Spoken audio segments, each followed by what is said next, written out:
Elektriautod ei ole meie tänavapildis enam mitte midagi uut ega üllatavat. Neid võib valida erinevat tegu ja erinevat nägu ning praktiliselt kõikidel autotootjatel on juba ka oma elektrimasinad olemas.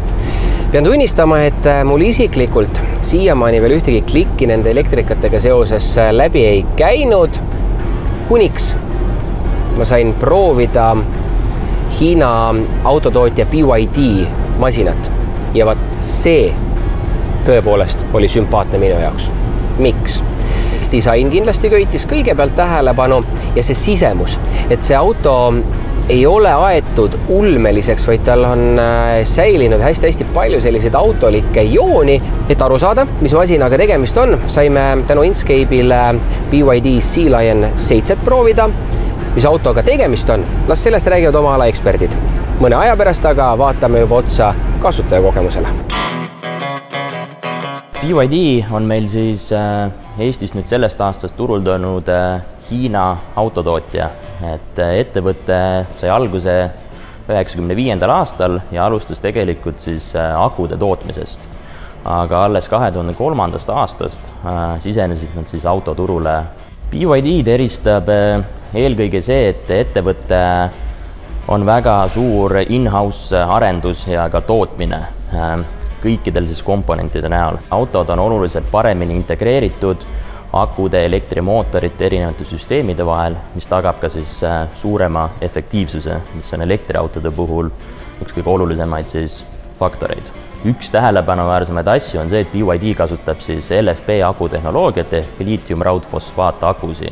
Nad on palju turvalisemad ja nad on palju vastupidavamad siis erinevate löökidele ja muudele kahjustusele. Tähendab seda, et nende põlema minemise või plahvatamise oht on kordades madalam, kui on siis liitium-ioonakudel. Elektriautode müügis Eestis me oleme saavutanud siis 10% turuosa. Et esimese aasta kohta, mis tegelikult veel ei ole läbi, ütleks, et see on päris hea tulemus. Kõige populaarsem mudel on meil BYD Sea Lion 7, mida me oleme siis müünud natuke üle 40 ühiku. Tal on siis olenevat varustusastmest kas 82 kW-tunnine või siis 91 kW-tunnine aku. See tagab sõiduulatuseks enam-vähem 450 kuni 500 kilomeetrini. Ja auto on meil selline väga mõistliku suurusega, väga ideaalselt sobib pereautoks. Kui nüüd rääkida selle auto sõiduomadustest, siis ta on väga hea. Ta on tõesti väga hea, väga mugav, väga vaikne. Tal on ees topeltaknad maantee peal sõites, jah, mingi kerge tuulevihin on kuulda, on ka rehvimüra pisut, aga suures pildis on ta ikkagi väga vaikne. BYD Sea Lion 7 on väga raske auto. Ta on 2400 kilogrammi tühimassiga, aga hoolimata sellest suudab ta kiirendada 4,5 sekundiga 0-100. Ta on kurvides väga stabiilne ja kehvematel teedel on väga pehme temaga sõita. BYD-l on kõik mudelid varustatud siis standardvarustuses juba ka soojuspumpadega ja ühtlasi on kõikidel autodel olemas ka V2L funktsioon, mis tähendab seda, et autost saab voolu välja võtta. Et saab ühendada mis erinevaid kodumasinaid, mikro- ja nahje, siuke võimalus koos siis selle vastava adapteriga on ka sellel autol olemas.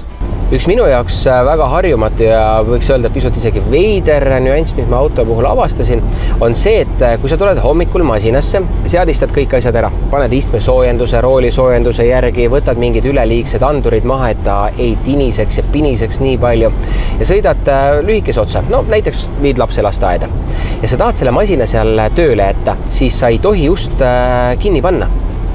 Sellepärast, et kui sa paned ukse kinni, teatud hetke pärast lähevad lingid sisse tagasi. Kui sina tuled auto juurde, siis et linke välja saada, ei piisa sellest, et võti läheneb autole, ei piisa sellest, et sa õrnalt puudutad linki, vaid sa pead vajutama lingi peal olevat nuppu, mis siis aga suretab selle auto välja.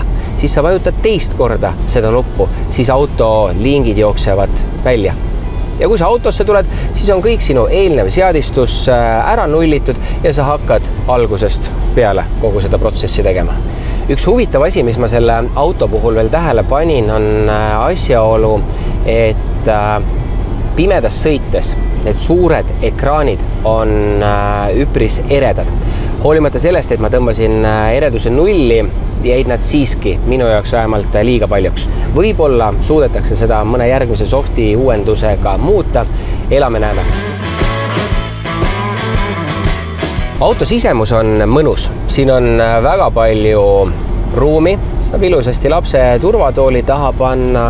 Samal ajal on kõrvalistujal ka väga lahedalt ruumi ja mis muidugi sõidu veel mugavamaks teevad, on need hästi pehmest nahast sellises kerges korvis istmed. Eriti efektne näeb selle auto sisemus välja muidugi pimedas, siis kui kõik need tuled ja viled lõpuks efekti hakkavad andma.